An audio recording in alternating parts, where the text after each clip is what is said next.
If you're like me, at some point in your guitar journey, you watched a video of like some amazing guitar player like Jimi Hendrix or Stevie Ray Vaughan, and you saw him just kind of effortlessly playing up and down the fretboard. And you're probably wondering, how do these guys know how to do this? How do they know how to solo in pretty much any position on the fretboard? Well, the easy answer is they just know where the notes are on the fretboard. They know where the E is, they know where an F is, they know where an A is, for example. And this allows them to move to different positions on the fretboard and know exactly where they are each time. And if you're like me, you absolutely hate memorization.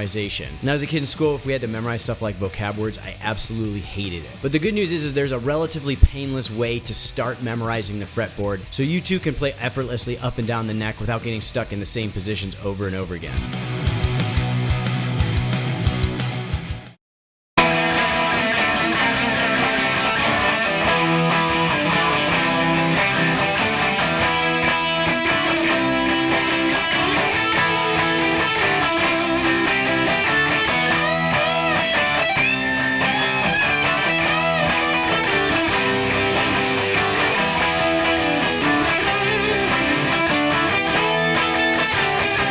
Alright, so for the purposes of this video, I'm going to assume that you already know the minor pentatonic scale in the first position. The minor pentatonic scale is one of the most commonly used scales in rock. The first position is one of the easiest to memorize. So if you don't already know it, you should definitely learn it. I'll put a link for a video where I cover an easy way to remember the minor pentatonic right here. So the whole lesson is going to be in the key of E, and then once I show you this pattern, you can use it for each note of the scale. So you can use it for F, G, A, B, C, all of them. And so the bottom string on the guitar is a low E, top string is a high E. So when we play the open fret on both of these strings, no fingers on the fretboard, those are both E notes that we're playing. And then the fretboard repeats at the 12th fret. So the 12th fret of the low E is an E, 12th fret of the high E is an E. So we already know where our E's are at on two of the strings. And then anywhere else on the fretboard, with one exception that I'll talk about shortly, you can skip a string and move down 2 frets, and there's a duplicate note there an octave higher. So if we take the low E string open, for example, if we skip the A string and play the 2nd fret of the D string, 2 frets down on the 2nd fret, that's an E. These are both E's. E, E, E, E. And that works all the way up the fretboard except when we get to the B string. And when we get to the B string, we need to go up 3 frets. So if we go from that 2nd fret D, that's an E. 5th fret B string is an E. So we skip a string, go up 3 frets. So here's all our E's. We have a low E at the open. We've got an E at the 2nd fret D. We got an E at the 7th fret A. We got an E at the 9th fret G. And then we've got an E at the 5th fret B.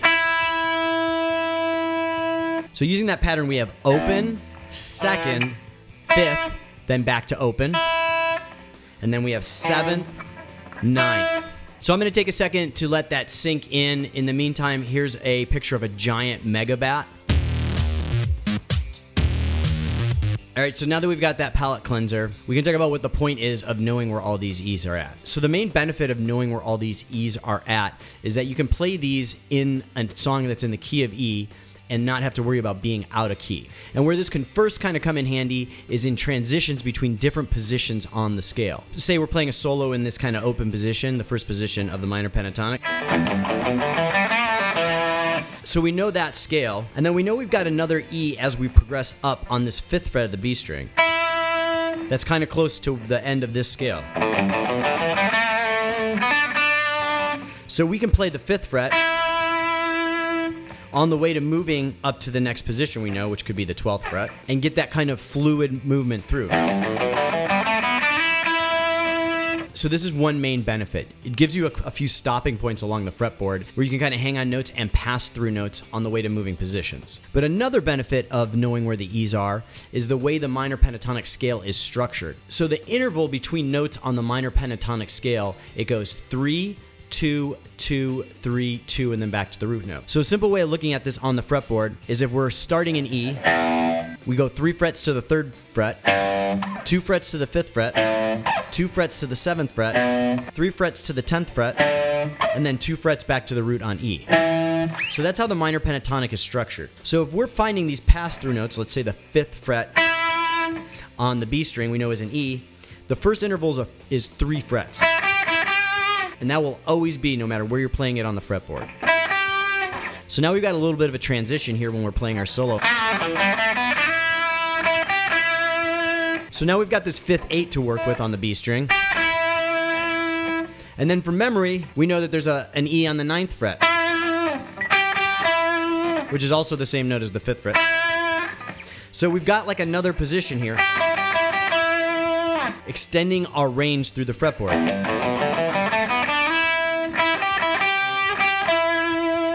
And then since we know there's an E here at the 9th fret, we can transition up to our 12th position, knowing we have that 3 fret interval to the 12th fret. So E is at 9th fret, 3 frets up is always going to be a note you can play in the scale, or the 12th fret, so it's a G. That's the second note in the E minor pentatonic scale. So that leads us into that pocket, the 12th fret, where that first pattern just repeats itself. So now we've used knowing where the E's are to kind of transition from 2 different positions on the scale, using a little bit more of the fretboard. And we can take this a step further by using the other E's that we know, and then using that 3 fret interval.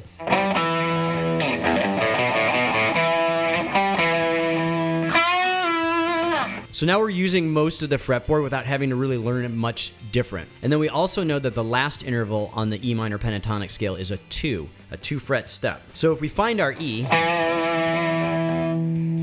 we know that always 2 frets down is going to be a note we can play in the scale. So we've got 3 frets up, 2 frets down. So we've kind of unlocked 5 frets of room of notes we can play on each string, which spanning the entire neck pretty much opens up the entire fretboard for you. And we only really have memorized one position of the E minor pentatonic. And we use that pattern recognition to know where the other E's are on the neck. All right, so again, I know I'm throwing a lot of information at you, and it's probably going to take a little while to sink in. Let's show the Megabat palette cleanser again. All right, so now that we've given our brain a break, let's do a recap. So if we want to be able to play all over the fretboard, we need to know the notes of the fretboard. And so taking the key of E as an example, we know that our E's on the high E and low E string are at open and 12. So we've nailed those 2 strings. Easy, don't even have to remember. Then we also know for most of the fretboard, if we skip a string and move down 2 frets, there's another duplicate note an octave higher. So we have an E here, and then an E is at the 2nd fret of the D. And we have an E at the 7th fret of the A string, and then we skip a string, go 2 frets down, E at the 9th fret of the G string. And then we know it gets a little wonky once we get to the B string. So instead of skipping a string and going 2 frets down, we're going to skip a string and go 3 frets down from the 2nd fret of the D string to the 5th fret of the G string. And then we're back to the E string. So we have an easy way to find E's all over the fretboard. And you can do this with any note. I recommend you start with E, then do A. These are common keys in rock songs. And then move on to like F, G, C, B. And introduce them only once you're fluent on the other 2. So next, we applied the easy to remember minor pentatonic to our 2 main positions. And then we used our knowledge of where these E's are to tie the 2 positions together, knowing that from any E we can go 3 frets up on the same string or 2 frets down on the same string and stay in that same minor pentatonic scale.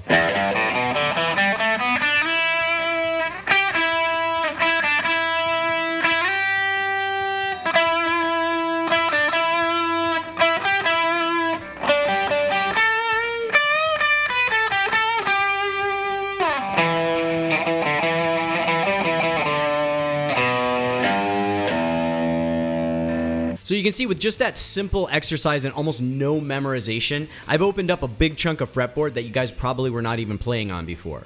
So this is the first step in unlocking the fretboard and learning those different positions to play in. And so we want to use this knowledge as a base to help us expand our knowledge of the fretboard.